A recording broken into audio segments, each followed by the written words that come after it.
Estudos Bíblicos Expositivos em Êxodo, por Philip Graham Ryken.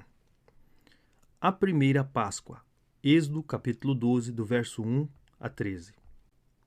Disse o Senhor a Moisés e a Arão na terra do Egito: Este mês vos será o principal dos meses, será o primeiro mês do ano. Falai a toda a congregação de Israel, dizendo: Aos 10 deste mês, cada um tomará para si um cordeiro segundo a casa dos pais, um cordeiro para cada família. Mas se a família for pequena para um cordeiro, então convidará ele o seu vizinho mais próximo, conforme o número das almas, conforme o que cada um puder comer. Por aí calculareis quanto bastem para o cordeiro. O cordeiro será sem defeito, macho de 1 ano. Podereis tomar um cordeiro ou um cabrito. E o guardareis até o 14º dia deste mês, e todo o ajuntamento da congregação de Israel o imolará no crepúsculo da tarde. Tomarão do sangue e o porão em ambas as ombreiras e na verga da porta, nas casas em que o comerem. Naquela noite comerão a carne assada no fogo, com pães asmos e ervas amargas a comerão.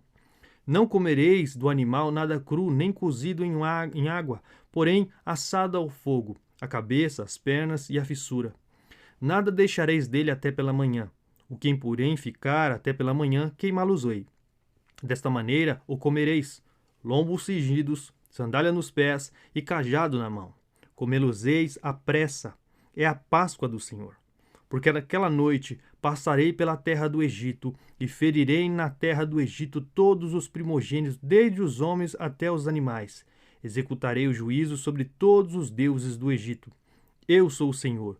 O sangue vos será por sinal nas casas em que estiverdes. Quando eu vir o sangue, passarei por vós, e não haverá entre vós praga destruidora, quando eu ferir a terra do Egito. Não é difícil entender por que Deus afligiu os egípcios com pragas. Seu rei era um tirano cruel que tentou destruir o povo de Deus. Faraó não o deixaria ir, preferindo mantê-lo escravizado no Egito. E ao recusar-se deixá-lo ir, ele estava impedindo o povo de Deus de dar glória a Deus como Deus queria. Portanto, Deus estava no direito de punir os egípcios com insetos e anfíbios, doença e escuridão. Ao enviar praga após praga, 9 ao todo, Deus estava demonstrando o seu poder sobre a criação. O que os egípcios deveriam ter feito em reação a elas era arrepender-se de seus pecados e unir-se a Moisés em seu louvor ao único Deus verdadeiro. No entanto, quanto mais o faraó sofria, mais seu coração se endurecia, porque seu coração estava dedicado ao serviço a outros deuses. Assim, um por um, Deus derrotou os deuses e as deusas do Egito. A praga do sangue derrotou os deuses fluviais do Nilo. Os gafanhotos derrotaram os deuses campestres de Ceifa. A escuridão derrotou os deuses do sol e do céu, e assim por diante. Mesmo assim, Faraó se recusou a deixar ir o povo de Deus. Finalmente, Deus enviou a 10ª e mais mortal de todas as pragas, a morte dos primogênitos. Esta era uma batalha dos deuses, uma luta entre deidades, e Deus estava determinado a vencer. Ele disse a Moisés: Naquela noite passarei pela terra do Egito e ferirei na terra do Egito todos os primogênitos, desde os homens até os animais. Executarei juízo sobre todos os deuses do Egito. Eu sou o Senhor. Com essa última praga, Deus alcançou seu objetivo: demonstrar seu senhorio sobre os egípcios, derrotando todos os seus deuses, juntamente com os poderes demoníacos que eles representavam. Com um único golpe fatal, Deus conquistou a vitória sobre os deuses do Egito e, ao fazê-lo, deu aos egípcios o que eles mereciam. A última praga foi um ato glorioso de sua justiça soberana. Um filósofo egípcio escreveu: Virá um dia em que o mundo verá que os egípcios honraram a divindade em vão com piedade sincera e serviço assíduo, e toda a nossa adoração sagrada se revelará como inútil e ineficaz. Ó Egito, da tua religião nada sobrará senão um conto vazio, do qual teus próprios filhos futuros não acreditarão. Nada restará senão palavras esculpidas, e apenas as pedras falarão em tua piedade. Apesar de estas palavras terem sido escritas após o tempo de Cristo, elas servem também como um comentário adequado sobre o êxito, quando Deus julgou os egípcios e seus deuses. O salário do pecado. O que Deus fez com os egípcios não foi nenhuma surpresa, mas o que talvez surpreenda é a maneira como ele tratou seu povo de Israel. Como os egípcios, os israelitas também se encontravam sob uma sentença de morte. Na mesma noite em que ele trouxe a morte para cada casa do Egito, ele visitou também o lar de cada israelita. Capítulo 12, verso 13 e verso 23. Com o propósito de matar seus filhos primogênitos. Em sua misericórdia, porém, Deus forneceu ao seu povo uma maneira de escapar da sua ira. Primeiro, porém, precisamos avaliar o fato de que o destruidor, como Deus o chama, capítulo 12, verso 23, reivindicava o direito de abater os filhos de Israel. Os israelitas devem ter ficado chocados quando souberam que sua vida estava em perigo. Todas as pragas anteriores não haviam afetado os israelitas, pois Deus havia feito uma distinção entre seu povo e o povo de Faraó. Enquanto o caos envolvia seus opressores, os israelitas haviam assistido a tudo em segurança em Gósen. Disso, eles aprenderam que era o povo especial de Deus. Isso pode ter levado os israelitas a pensar que eram mais justos do que os egípcios, até mesmo que eles eram incapazes de errar. Mas a verdade era que eles mereciam morrer tanto quanto os seus inimigos. Sim, se Deus não tivesse fornecido um meio para a sua salvação, eles teriam sofrido a perda de cada um de seus filhos primogênitos. Os israelitas eram tão culpados quanto os egípcios, e com a praga final, Deus os instruiu sobre o seu pecado e sua salvação. O povo de Deus havia pecado de várias formas. Uma foi a rejeição da palavra do profeta de Deus. Quando Moisés voltou de sua primeira audiência com Faraó, os israelitas o receberam dizendo: Olhe o Senhor para vós outros e vos julgue, porquanto nos fizestes odioso aos olhos de Faraó e diante dos seus servos, dando-lhe a espada na mão para nos matar. Capítulo 5, verso 21. Nem os egípcios, nem os israelitas queriam ouvir a palavra de Deus. Assim, Alec Motyer escreve que, quando a ira de Deus é aplicada em sua realidade essencial, ninguém está a salvo. Havia duas nações na terra do Egito, mas ambas resistiam à palavra de Deus. E quando Deus vem em julgamento, ninguém escapa. Os israelitas também eram culpados de idolatria. Esse pecado não é mencionado especificamente aqui em Êxodo, mas foi lembrado durante muitos dos anos que se seguiram. Quando os israelitas renovaram a aliança em Siquém, Josué disse: Deitai fora os deuses, as quais serviram vossos pais da além do Eufrates e do Egito, e servia ao Senhor. Josué 24:14. Não surpreende que durante seus longos séculos de cativeiro, os israelitas vieram a amar os deuses do Egito. E esse pecado teria dado a Deus todo o direito de afligi-los, até mesmo com a morte de seus filhos primogênitos. Além de qualquer pecado específico, porém, que possa ter cometido o povo de Deus, consistia de pecadores por natureza. O mero fato de sua humanidade significativa que eles participavam da culpa da raça de Adão. A Bíblia ensina que todos pecaram e carecem da glória de Deus. Romanos 3:23. A primeira Páscoa demonstrou esse fato implicado Israel no pecado do Egito, mostrando assim que todos, tanto judeus como gregos, estão debaixo do pecado. Romanos 3:9. A razão pela qual o anjo vingador visitou os israelitas era que eles eram pecadores, como os egípcios, e que o pecado é um crime capital. A penalidade apropriada para o pecado é a morte, que sempre tem sido o salário do pecado. Romanos 6:23. Quando Deus colocou Adão no jardim do Éden, ele disse: Da árvore do conhecimento do bem e do mal não comerás, porque no dia em que dela comeres, certamente morrerás. Gênesis 2:17. Infelizmente, foi exatamente isso que aconteceu. Assim que nossos primeiros pais comeram do fruto proibido, eles se tornaram mortais e com eles todos os seus filhos, até a nossa geração atual. Esse fato parece exigir algum tipo de explicação. Em toda a história da nossa raça, nenhuma geração conseguiu impedir a entrada no túmulo. Por que não? A Bíblia explica assim: a morte passou a todos os homens, porque todos pecaram. Romanos 5:12. A 10ª praga foi um sinal do julgamento de Deus contra toda a humanidade. Essa é uma realidade que todo indivíduo precisa encarar. Se todos pecaram, obviamente isso também inclui a nós. E se a morte passou para todas as pessoas, então nós também podemos esperar que morreremos. É simples assim.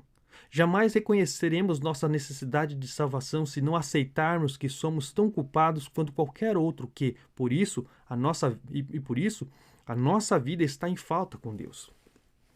Uma pessoa que veio a entender isso foi o jogador de beisebol da Major League, Damian Easley. Easley estava no avião quando ouviu alguns de seus colegas do time dos Angels falando sobre Deus. Estavam sentados várias fileiras atrás dele e ele ouviu quando um deles perguntou: "Se este avião caísse nesse momento, você iria para o céu?" Easley se sentiu incomodado porque ele não tinha certeza. Por isso, foi lá para trás e se sentou atrás de seus colegas, esperando obter alguma resposta. Mas ele não conseguiu entender sobre o que ele estava falando, por isso começou a fazer mais perguntas. Que negócio é esse a respeito de Deus? Do que se trata? Quando o avião pousou, Wesley já havia entregado a sua vida a Jesus Cristo. Tudo começou com o reconhecimento de que, como Israel no Egito, eles se encontravam sob a sentença de morte por causa de seus pecados. O Cordeiro de Deus. Em sua grande misericórdia, Deus ofereceu ao seu povo uma maneira de ficarem a salvo. A razão pela qual ele visitou seus lares não foi para destruí-los, mas para instruí-los sobre a salvação. Como os egípcios, os israelitas também mereciam o juízo divino, mas, diferentemente dos egípcios, eles seriam salvos pela graça por meio da fé. O que o povo de Deus precisava era expiação, que Deus forneceu na forma de um cordeiro oferecido como sacrifício pelo pecado. Primeiro, eles lhe deu instruções cuidadosas sobre como escolher, cuidar e matar o cordeiro. Diz o Senhor a Moisés e a Arão na terra do Egito: "Este mês vos será o principal dos meses, será o primeiro mês do ano. Falai a toda a congregação de Israel, dizendo: aos 10 desse mês, cada um tomará para si um cordeiro, segundo a casa dos pais, um cordeiro para cada família. Mas se a família for pequena para um cordeiro, então convidará ele o vizinho mais próximo, conforme o número das almas, conforme o que cada um puder comer. Por aí calculeis quanto bastem para o cordeiro. O cordeiro será sem defeito, macho de 1 ano. Podereis tomar um cordeiro ou um cabrito, e o guardareis até o 14º dia deste mês, e todo o ajuntamento da congregação de Israel o imulará no crepúsculo da tarde." Cada casa deveria escolher seu próprio cordeiro, mais especificamente um cordeiro de 1 ano de idade. Precisava ser perfeito. O cordeiro serviria como sacrifício pelo pecado, e o único sacrifício aceitável a Deus é um sacrifício perfeito. Por isso, o cordeiro precisava ser puro e sem mancha, íntegro e são. Como Moisés advertiu os israelitas mais tarde: "Porém, todo o que tiver defeito, esse não ofereceis, porque não seria aceito a vosso favor. Quanto a alguém oferecer sacrifício pacífico, do gado ou do rebanho, o animal deve ser sem defeito para ser aceitável. Nele não haverá defeito nenhum. O cego ou aleijado, ou mutilado, ou ulceroso, ou sarnoso, ou cheio de impinges, não os ofereceis ao Senhor, e deles não poreis oferta queimada ao Senhor sobre o altar." Levítico, capítulo 22, verso 20 a 22. Por Deus ser santo, o único sacrifício que lhe agrada é o melhor que temos a oferecer. Depois disso, Deus explicou o que deveriam fazer com o cordeiro após seu abate. "Tomarão do sangue e o porão em ambas as ombreiras na verga da porta, nas casas em que o comerem. Naquela noite, comerão carne assada no fogo, com pães asmos e ervas amargas a comerão. Não comereis do animal nada cru, nem cozido em água, porém assado ao fogo, a cabeça, as pernas e a fissura. Nada deixareis dele até pela manhã. O que, porém, ficar até pela manhã, queimá-los-ei. Desta maneira o comereis, lombos cingidos, sandália nos pés e cajado na mão. Comê-lo-eis à pressa. É a Páscoa do Senhor." Essa refeição deveria servir como lembrete anual daquilo que os israelitas haviam sofrido no Egito. As ervas amargas os lembrariam de como os egípcios fizeram amarga a vida com dura servidão, em barro e em tijolos e com todo o trabalho no campo. O pão sem fermento os lembraria de como tiveram de fugir às pressas. Comeram a primeira Páscoa de pé, prontos para sair do Egito a qualquer momento. E não haveria restos. Uma vez assado, todo o cordeiro deveria ser consumido. A Bíblia não explica por quê, mas supostamente era sagrado demais para que fosse usado para qualquer outro propósito. Talvez o consumo do cordeiro apontasse também para a vida de Cristo, pois Jesus disse: em verdade vos digo, se não comerdes a carne do Filho do Homem e não beberdes o seu sangue, não tendes vida em vós mesmos. João 6,53. Todos esses detalhes são importantes, mas a coisa mais importante foi o abate do cordeiro. Quando Deus visse seu sangue nas ombreiras e na verga da porta, a morte passaria por ela, e o primogênito seria salvo. O que Deus exigiu em troca da salvação foi a oferta de um cordeiro. E é isso que ele sempre tem exigido. Deus exigiu um cordeiro nos dias de Adão e Eva. As Escrituras dizem: aconteceu que no fim de uns tempos trouxe Caim do fruto da terra uma oferta ao Senhor. Abel, por sua vez, trouxe das primícias do seu rebanho e da gordura destes. Agradou-se o Senhor de Abel e de sua oferta, ao passo que de Caim e de suas ofertas não se agradou. Gênesis 4, verso 3 a 5. Abel foi aquele que trouxe o cordeiro e apenas seu sacrifício foi aceito. Deus exigia um cordeiro. Na salvação, Deus dá o que exige. Assim, ao longo da história da redenção, Deus sempre tem providenciado um cordeiro ou um outro animal sacrificial para salvar seu povo. Ele providenciou um cordeiro nos dias de Abraão. Deus ordenou que Abraão subisse e sacrificasse seu único filho, Isaque, como holocausto. Quando os dois subiram na montanha, Isaque, que obviamente não era tolo, percebeu que algo estava faltando. Meu pai, ele disse, eis o fogo e a lenha, mas onde está o cordeiro para o holocausto? Gênesis 22:7. Isaque sabia o que Deus exigia. Abraão também sabia, e sua resposta fiel explicou o plano da salvação. Abraão diz: Deus proverá para si, meu filho, o cordeiro para o holocausto. E foi exatamente isso que aconteceu. Quando Abraão levantou a faca para matar seu filho, ele foi interrompido por um anjo que disse: Não estenda a mão sobre o rapaz e nada lhe faças, pois agora sei que temes a Deus, porquanto não me negastes o filho, o teu único filho. Então Deus forneceu um cordeiro para ser sacrificado no lugar do filho. Tendo Abraão erguido os olhos, viu atrás de si um carneiro preso pelos chifres entre os arbustos. Tomou Abraão o carneiro e o ofereceu em holocausto em lugar de seu filho. Deus providenciou o que Deus pediu, um cordeiro para morrer no lugar do filho primogênito de Abraão. A cada ano, Deus providenciava um cordeiro ou sacrifício similar para Israel. No dia da expiação, o sumo sacerdote trazia um animal para a presença de Deus e o sacrificava como sacrifício pelo pecado. Estas eram suas instruções. Depois imolará o bode da oferta pelo pecado, que será para o povo, e trará o seu sangue para dentro do véu. Aspergi-lo-á no propiciatório e também diante dele. Assim fará a expiação, por causa das impurezas dos filhos de Israel e das suas transgressões e de todos os seus pecados. Levítico 16, verso 15 a 16. Deus providenciou o que exigiu, um sacrifício substituto para morrer por seu povo. Existe uma progressão óbvia aqui, pois o cordeiro passa a servir como representante de grupos de pessoas cada vez maiores. No princípio, Deus providenciou um cordeiro para uma pessoa. Assim, Abraão ofereceu um carneiro no lugar de seu filho e filho Isaque. Depois, Deus forneceu um cordeiro para uma casa. Isso acontece na primeira Páscoa, quando cada família da comunidade da aliança ofereceu seu próprio cordeiro a Deus.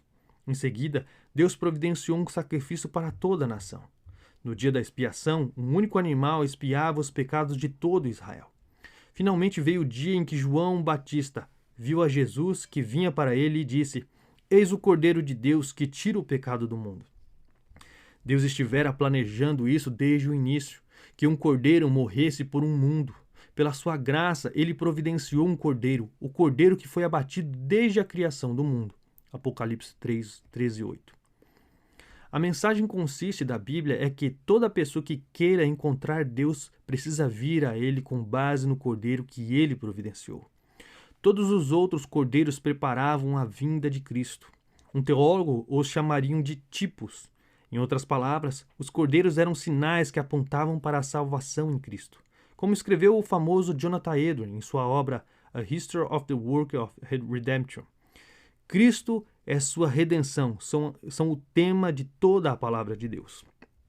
Claramente, isso se aplica à primeira Páscoa, que com todo o restante em Êxodo, tratava de Cristo e de sua redenção, para garantir que não ignoremos o vínculo O Novo Testamento diz que Cristo, nosso Cordeiro Pascual, foi imolado. 1 Coríntios 5, verso 7.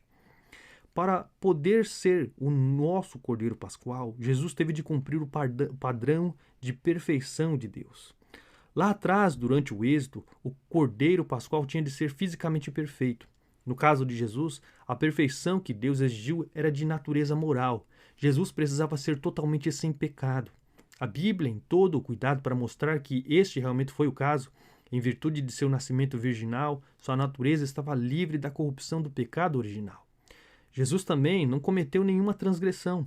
Pedro disse: ele não cometeu pecado, nem dolo algum se achou em sua boca. 1 Pedro 2,22. O livro de Hebreus diz que foi ele tentado em todas as coisas, a nossa semelhança, mas sem pecado. Hebreus 4,15. Até mesmo Pôncio Pilatos disse: não acho nele crime algum. João 19,6. Jesus era moralmente perfeito. Portanto, quando veio a hora de sua morte, ele morreu como vítima inocente. Ele se ofereceu sem mácula a Deus. Hebreus 9,14. Hebreus usa as palavras sem mácula, porque o autor estava pensando no tipo de sacrifício que Deus exigia no Antigo Testamento. Um cordeiro perfeito, sem nenhuma mancha ou mácula. É teologicamente significativo que Jesus foi crucificado justamente na época da festa da Páscoa. Isso nos ajuda a reconhecer o vínculo entre a primeira e a última Páscoa. A paixão de Cristo, a paixão de Cristo. O dia em que Jesus teve sua entrada triunfante em Jerusalém foi o mesmo dia em que os cordeiros pascuais foram levados para a cidade. E quando Jesus celebrou a última ceia com seus discípulos, ele estava celebrando a Páscoa. Mateus 26:17. Ele disse: isto é o meu corpo, isto é o meu sangue. Mateus 26, do verso 26 a 28.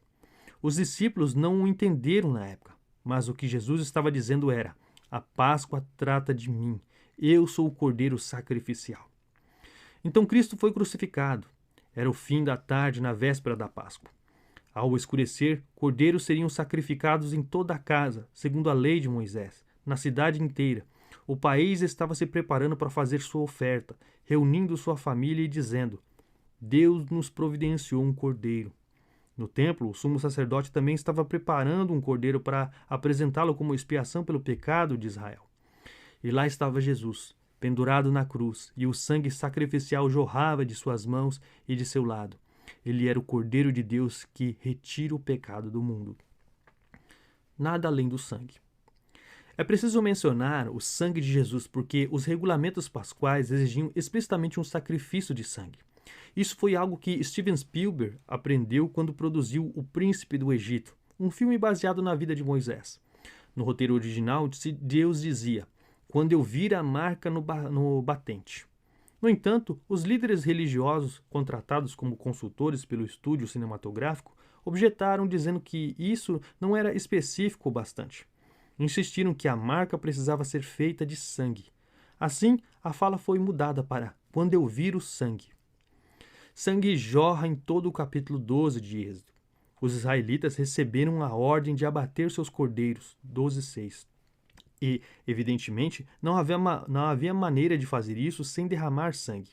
Uma vez que o cordeiro havia sido sacrificado, eles deveriam tomar o sangue e pintar com ele o batente da porta. Isso também era absolutamente essencial, pois Deus disse: o sangue vos será por sinal nas casas em que estiverdes. Quando eu vir o sangue, passarei por vós. Por que o sangue era tão importante? Ele representava o ato de tomar uma vida. Observe que isso era um sinal tanto para os israelitas como para seu Deus. Deus disse: o sangue vos será por sinal. Quando eu vi o sangue. 12, verso 13. O que o sangue significa para os israelitas era que eles tinham um substituto, que um cordeiro havia morrido em seu lugar. Seu pecado era um crime capital. Deus estava vindo em juízo, armado com uma praga mortal. Mas quando eles olhavam para cima e viam o sangue na porta, sabiam que estavam a salvos. Para usar o termo técnico, o sangue do cordeiro era a expiação por seus pecados. Embora o livro de Êxodo não estabeleça uma conexão explícita entre o sangue do cordeiro e o pecado do povo de Deus, essa conexão está claramente implícita. Nas palavras do brilhante teólogo holandês Gerhardus Vons, Sempre que há abate e a manipulação de sangue, há expiação, e ambos estavam presentes na Páscoa. A importância do cordeiro como substituto certamente foi percebida pelo filho primogênito. Uma vez que o cordeiro havia sido escolhido, ele era mantido dentro de casa durante 4 dias, um período durante o qual a família o alimentava, cuidava dele e brincava com ele. Durante esse breve período, a família se identificava com o cordeiro a ponto de quase se tornar parte da família. Este é nosso cordeiro pascal, eles diziam. Então ele era abatido, o que era um ato sujo e sangrento. O cabeça do lar segurava o cordeiro em seus braços, puxava sua cabeça para trás e cortava sua garganta. Sangue se espalhava por toda a lã branca e pura do cordeiro. Por quê, papai? Perguntavam as crianças. Seu pai lhe explicava então que o cordeiro era um substituto. O primogênito não teve de morrer porque o cordeiro havia morrido em seu lugar. A primeira Páscoa, os israelitas se refugiaram em suas casas, esperando a vinda de Deus em juízo. Naquela noite, ele reivindicaria uma vida de cada família no Egito. Por toda a terra podia-se ouvir o choro de seus inimigos, que estavam lamentando a morte de seus filhos primogênitos. Mas os filhos de Deus foram salvos pelo sangue do Cordeiro. A morte os ignorou. A razão pela qual a morte os ignorou foi que eles se encontravam sob o sangue. Quando Deus chegava ao lar de um israelita, ele podia ver o sangue na porta. Quando olhava para ele, era como se ele dissesse: alguém morreu nesta casa. A penalidade foi executada. Para usar o termo técnico, o sangue era uma propiciação. Ele desviava a ira de Deus. O batente colocava sangue entre Deus e o pecador. Quando o povo elevava seus olhos, via que tinha uma expiação, uma cobertura para os seus pecados. Quando Deus olhava para baixo, via que eles haviam feito propiciação, e assim sua ira era afastada. Ao longo dos séculos, esse sacrifício foi repetido milhões de vezes. Para dar apenas um exemplo, quando o rei Josias celebrou a Páscoa, ele abateu mais de 37.000 cordeiros, segundo a Crônicas 35. Imagine todas essas ovelhas e todo esse sangue. Segundo Joséfo, um historiador da antiguidade, várias centenas de milhares de cordeiros eram arrebanhadas pelas ruas de Jerusalém a cada Páscoa. No entanto, nem mesmo o sangue de todos esses animais conseguiu expiar o pecado. Em Hebreus, lemos que é impossível que o sangue de touros e de bodes remova pecado. Hebreus 10:4. Foi necessário um sacrifício mais eficaz, a oferta de um sangue mais precioso. Foi necessário o sangue de Jesus, nosso Cordeiro Pascual. E é aqui que algumas pessoas começam a se sentir desconfortáveis, inclusive muitos teólogos contemporâneos. Gostam de falar sobre Jesus como Salvador e Mestre, mas preferem não falar sobre seu sangue. Charles Spurgeon reagiu a essa postura quando escreveu: não subscrevemos a teologia frouxa que ensina que o Senhor Jesus fez isso ou aquilo que, de alguma forma, é, em alguma medida, vinculado à salvação dos homens. Cremos firmemente na doutrina da morte expiatória do nosso grande substituto. Defendemos a substituição literal de Jesus Cristo no lugar de seu povo e sua perseverança real no sofrimento e na morte em seu lugar, e não nos afastaremos nem mesmo 1 milímetro desse fundamento definitivo. Nem mesmo a expressão "o sangue", diante da qual recuamos com a afetação de grande delicadeza, deixaremos de usar, por mais que alguém possa ofender-se com ela, pois ela expressa essa verdade fundamental que é o poder de Deus para a salvação. Vivemos sob o sinal do sangue e nos regozijamos que Jesus tenha derramado por nós a sua alma na morte. Cremos na doutrina da expiação substitutiva. Jesus derramou seu próprio sangue por nossos pecados. O Novo Testamento é muito claro em relação a isso. Quando explica o significado da crucificação, ele sempre chama a atenção para o sangue de Jesus. Fomos justificados pelo seu sangue, Romanos 5:9. Nele temos a redenção pelo seu sangue e a remissão dos pecados, Efésios 1:7. Jesus, para santificar o povo pelo seu próprio sangue, sofreu, Hebreus 13:12. Fostes resgatados pelo precioso sangue, como o de cordeiro, sem defeito e sem mácula, 1 Pedro 1, do verso 18 a 19. O sangue de Jesus nos purifica de todo o pecado, 1 João 1:7. A razão pela qual falamos tanto sobre o sangue é muito simples. Sem derramamento de sangue não há remissão. Hebreus 9:22. Portanto, para sermos salvos da morte, precisamos do sangue de um substituto perfeito que se interponha entre o nosso pecado e a santidade de Deus. O sinal de que temos um substituto é o sangue de Cristo. Quando olhamos para a cruz, vemos que foi feito o pagamento pelo nosso pecado. E o que Deus vê quando olha para a cruz? Ele vê que ela está manchada com o sangue de seu próprio filho primogênito. Deus não tem um substituto que possa oferecer no lugar de seu filho. Seu filho é o substituto. E quando Deus vê o sangue de seu filho, ele diz: "Isso me basta. Minha justiça foi satisfeita. O preço pelo pecado foi pago. A morte passará por você e você estará a salvo para sempre." O sangue na cruz tem o poder de salvar, porque é o sangue de Jesus, que é o próprio Filho de Deus. Não existe sangue mais precioso do que este em todo o universo. Diferentemente do sangue, até mesmo do Cordeiro Pascal mais perfeito, ele tem valor infinito. Assim, a Bíblia diz que Jesus entrou no Santo dos Santos, não por meio de sangue de bodes e de bezerros, mas pelo seu próprio sangue, tendo obtido eterna redenção, muito mais o sangue de Cristo, que pelo Espírito Eterno a si mesmo se ofereceu sem mácula a Deus, purificará a nossa consciência de obras mortas, para servirmos ao Deus vivo. Hebreus 9, do verso 12 e o verso 14. A única maneira de sermos salvos do pecado e libertos da morte é por meio de Jesus Cristo, o Cordeiro de Deus. Deus chama todos para confiar em seu sangue. E foi isso que os israelitas fizeram na primeira Páscoa. Eles confiaram no sangue. Colocar sangue nos batentes foi um ato de fé. Para serem libertos da morte, eles precisaram crer na palavra de Deus. E isso significa fazer o que Moisés lhe disse. Foi pela fé que cada família escolheu um cordeiro perfeito. Foi pela fé que eles tiraram sua vida e o assaram com ervas amargas, e foi pela fé que eles aspergiram seu sangue na porta. O sangue era uma confissão pública de sua fé, um sinal de que eles confiavam na eficácia expiatória do cordeiro sacrificial. Assim, foram salvos pela graça por meio da fé. Deus providenciou o cordeiro, isso é graça. Mas os israelitas tiveram de confiar no Cordeiro, que é onde a fé entra em jogo. Pela fé, dizem as Escrituras, Moisés celebrou a Páscoa e o derramamento do sangue, para que o exterminador não tocasse nos primogênitos dos israelitas. Hebreus 11, 28. Se você estivesse presente na primeira Páscoa, você teria sacrificado um cordeiro? É claro que sim. Então você confiará no sangue que Jesus derramou na cruz? A Bíblia diz que Deus propôs Jesus no seu sangue como propiciação mediante a fé. Romanos 3:25. Deus providenciou o Cordeiro que retira os pecados do mundo, e todos que confiam em seu sangue serão salvos.